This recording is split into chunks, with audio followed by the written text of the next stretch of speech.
예수님께서는 먼저 세리들과 창녀들의 믿음을 이야기하시기 위해 두 아들의 비유를 말씀하셨습니다. 그리고 오늘 본문에서는 이 또 다른 비유로 말씀하십니다. 33절의 말씀을 함께 읽겠습니다.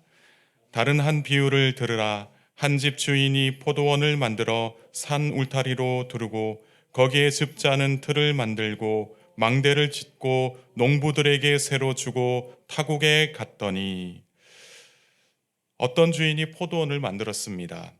그곳에는 이 포도즙을 짤 수 있도록 틀을 만들고 또 망대도 지었습니다. 이렇게 포도원에 갖출 건 다 갖춘 상태에서 농부들에게 새를 주었다라고 이야기하고 있습니다. 그리고 나서 포도원 주인은 그곳을 떠나 타국으로 갑니다. 한참을 있다가 이제는 열매를 거둘 때가 되었습니다. 그래서 주인은 자기 집 종들을 보내어 농부들에게 열매를 받아오라 라고 시킵니다. 하지만 이 농부들은 그 종들을 잡아다가 심하게 때리고 또 죽이기까지도 했습니다. 성경에서는 하나는 때리고 하나는 죽이고 또 하나는 돌로 쳤다고 하는 걸로 봐서는 아마도 종들이 아마 3명 정도는 되지 않았을까, 아마 그 이상 되었을 걸로 보입니다. 그러나 이번에는 주인이 먼저 보냈던 숫자보다 더 많은 종들을 보내었다라고 이야기하고 있습니다. 하지만 이 많은 종들이 갔다고 해서 다 해결된 것이 아니었습니다. 그들도 농부들에게 잡혀 심한 매질을 당하고 또 죽임을 당하기도 했습니다. 그렇다면 이번에는 이 포도원 주인이 어떻게 했을까요? 싸울 만한 용사들을 데리고 가서 이 농부들을 쓸어버려야 마땅한 일이 아니겠냐? 우리는 그렇게 생각하지만 이 주인은 그렇게 하지 않았습니다. 이 포도원 주인은 아들을 포도원으로 보내게 됩니다. 37절의 말씀을 제가 읽겠습니다. 후에 자기 아들을 보내며 이르되 그들이 내 아들은 존대하리라 하였느니라. 포도원 주인이 아들을 보낸 이유가 있었습니다. 농부들이 이 주인의 아들을 보면 존대할까 생각해서 이 아들을 보냈다라고 이야기합니다. 그렇다면 과연 이 농부들이 포도원 주인의 아들을 존대했을까요? 이 주인의 생각대로 존대했을까? 그것이 아니었습니다. 38절의 말씀을 제가 읽겠습니다. 농부들이 그 아들을 보고 서로 말하되 이는 상속자니 자 죽이고 그의 유산을 차지하자 하고. 지금 이 농부들이 주인의 아들을 보았습니다. 그리고 그들이 주인의 아들인 것을 정확하게 알았습니다. 그러나 그들은 악한 생각을 품고 있었습니다. 농부들은 그가 이 주인의 아들로서 상속자이니까 그를 죽이고 또 그에게 남겨져 있는 이 유산을 차지하자라는 데 이 뜻을 모았습니다. 그런데 그들이 품은 뜻은 결코 선한 뜻이 아니었습니다. 악한 생각이었고 포도원 주인을 배신하는 일이었습니다. 이 농부들은 주인의 아들을 포도원 밖으로 내쫓아 버리고 죽이게 되었습니다.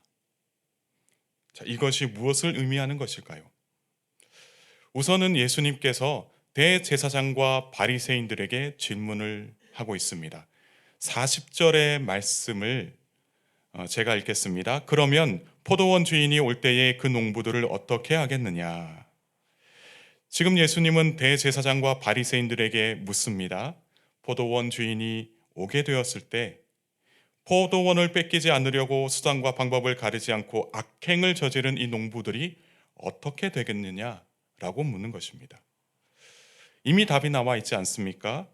예수님은 그들이 모를 것이라고 생각해서 질문한 것이 아니었습니다. 깨달으라고 질문한 것입니다. 대제사장과 바리새인들은 예수님께 대답합니다. 그들이 말하되 41절의 말씀을 제가 읽겠습니다. 그들이 말하되 그 악한 자들을 진멸하고 포도원은 제때에 열매를 바칠 만한 다른 농부들에게 서로 줄지니이다. 지금 이 대답은 대제사장들과 바리새인들이 하고 있는 것입니다. 주인이 악한 농부들을 진멸하게 될 것이고 포도원에는 순종할 줄 아는 이 다른 농부들로 대체될 것이다 라고 대답을 한 것입니다. 어렵게 생각하지 않아도 이 주인이 분노하여 악한 농부들에게 징계할 것을 알 수가 있는 것이죠. 그러나 이것이 누구를 향한 말씀인지는 아직까지 깨닫지 못하고 있었던 것 같습니다. 예수님은 지금까지 이 비유들이 어떤 의미인지, 누구를 향해 있는 말씀인지를 이야기하시는데 42절의 말씀을 우리가 함께 읽겠습니다. 예수께서 이르시되 너희가 성경에 건축자들이 버린 돌이 모퉁이의 머릿돌이 되었나니 이것은 주로 말미암아 된 것이요 우리 눈에 기이하도다 함을 읽어본 일이 없느냐. 아멘. 예수님께서는 다윗이 쓴 시편의 말씀, 시편 118편의 말씀을 인용하여 말씀하셨습니다. 건축자들이 집을 떠받치기에는 전혀 쓸모없는 것으로 여겨버린 이 돌이 있었는데 이 돌을 건축자들이 버렸다라는 것이죠. 그런데 나중에 보니까 이 돌이 모퉁이의 머릿돌이 되어서 집을 온전히 떠받치게 되었다라는 것입니다. 그런데 이 일들을 행하신 분은 하나님이시다라는 거죠. 지금 여기서 이야기하는 건축자들이 누구냐면 바로 종교 지도자들이었습니다. 대제사장들과 바리새인들이었다라는 것이죠. 그리고 지금 이렇게 쓸모없다고 생각해서 버린 돌은 누구냐? 바로 예수님입니다. 종교 지도자들이 예수님이 쓸모없다라고 생각해서 버렸는데 알고 보니까 하나님께서 이 예수님을 통해서 이 집을 온전히 세우게 되었다라는 것이죠. 여기서 말하는 이 집은 이스라엘이고 하나님 나라이고 교회를 이야기하고 있습니다. 이들은 하나님 나라를 자신들이 온전히 만들 수 있다고 착각에 빠져 있던 자들이었습니다.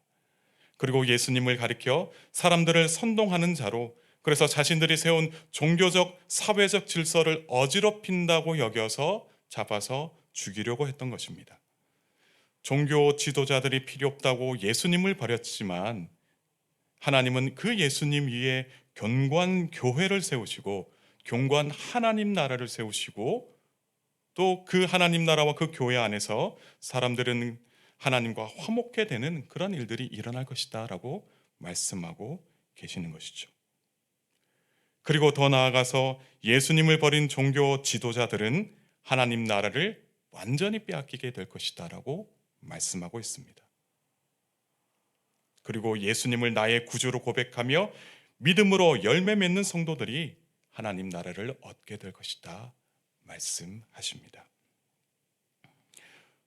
사랑하는 성도 여러분, 우리도 날마다 예수님을 나의 구주로 고백하며 믿음으로 열매 맺는 삶을 살아가시기를 축복합니다. 그래서 모퉁이의 머릿돌이신 예수님께서 세우신 이 하나님 나라에서 성삼위일체 그 하나님을 찬양하고 기쁨으로 예배하는 거룩한 삶을 살아가실 수 있기를 바랍니다. 또한 44절에서 이렇게 이야기합니다. 제가 읽겠습니다. 이 돌 위에 떨어지는 자는 깨지겠고 이 돌이 사람 위에 떨어지면 그를 가루로 만들어 흩으리라 하시니, 이 돌 위에 떨어지는 자는 깨지고 돌이 사람 위에 떨어지면 그 사람은 가루가 되어 흩어지게 된다라고 말씀하고 있습니다. 여기서 깨지고 가루가 된다라는 것은 심판을 의미합니다. 예수님을 믿지 않고 예수님을 거부하는 자들의 마지막은 하나님의 심판이 기다리고 있다라는 이야기입니다. 그때가 되면 그 하나님을 거부하고 하나님을 믿지 않은 자들이 심판을 받게 될 때 그들은 무섭고 떨리는 그런 분위기 속에서 심판을 받게 될 것입니다. 이렇게 예수님께서 말씀하시니까 그제서야 대제사장과 바리새인들은 이 비유가 자신들을 가리키고 있다는 것을 깨닫게 되었습니다. 그러나 여전히 말씀에 합당하게 행동하지 못한다는 것을 성경에서는 이야기하고 있습니다. 45절과 46절의 말씀을 우리가 함께 읽겠습니다. 대제사장들과 바리새인들이 예수의 비유를 듣고 자기들을 가리켜 말씀하심인 줄 알고 잡고자 하나 무리를 무서워하니 이는 그들이 예수를 선지자로 알미었더라. 아멘. 그제서야 예수님께서 말씀하시니 종교 지도자들은 자신들에 대해서 말씀하고 계신다는 것을 깨닫게 되었습니다. 이렇게 자신들의 악한 생각들을 알고 계시는 그 예수님께 자신들의 잘못을 뉘우치고 회개해야 하는데 그렇지 않았습니다. 오히려 예수님을 붙잡으려고 했다라고 이야기합니다. 말씀을 듣고 찔림을 받았을 때에 하나님 앞에서 회개하고 자신의 잘못을 돌이켜야 하는데 그들은 그렇게 하지 않았다라는 것입니다. 오히려 자신들의 죄가 드러나게 되니, 자신들의 악한 생각들이 드러나게 되니 그 생각을 알고 그 행동을 할 것을 알고 계시는 그 예수님을 붙잡고자 했다라는 것입니다. 우리는 이 말씀 안에서 우리의 죄가 드러났을 때 하나님 앞에서 회개할 줄 아는 그리스도인이 되어야 합니다. 오늘 또 이 말씀 안에서 하나님의 뜻에 합당한 삶을 살아가시기를 축복합니다. 그래서 하나님 나라에 합당한 열매를 맺고 살아가는 저와 여러분 모두가 되기를 주님의 이름으로 축복합니다. 함께 기도하시겠습니다. 하나님 아버지, 이른 새벽부터 깨워주시고 말씀으로 하루를 시작하게 하시니 감사를 드립니다. 좌우로 치우치지 않고 오직 주님이 주신 이 말씀을 묵상하며 오늘 하루도 살기를 원합니다. 오늘 하루 말씀의 능력으로 저희들의 삶을 이끌어 주셔서 삶의 자리를 하나님 나라로 변화시키며 살게 하옵소서. 그래서 하나님 나라에 합당한 자로 살아가게 하시고 정말로 믿음으로 열매를 맺는 삶을 살아가는 우리 모두가 되게 하옵소서. 하나님, 사순절을 보내며 성경 일독을 하고 있습니다.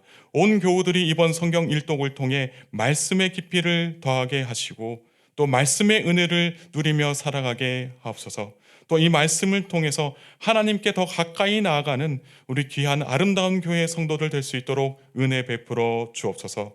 주님, 사랑하는 성도님들 가운데 육신의 아픔으로 힘들어하는 성도님들이 계십니다. 치유의 손으로 그 연약함을 붙들어 주시고 온전히 치유되고 회복될 수 있도록 은혜 베풀어 주옵소서. 오늘 하루도 함께 하실 줄로 믿사오며 감사드리며 예수님의 귀하신 이름으로 간절히 기도드리옵나이다. 아멘.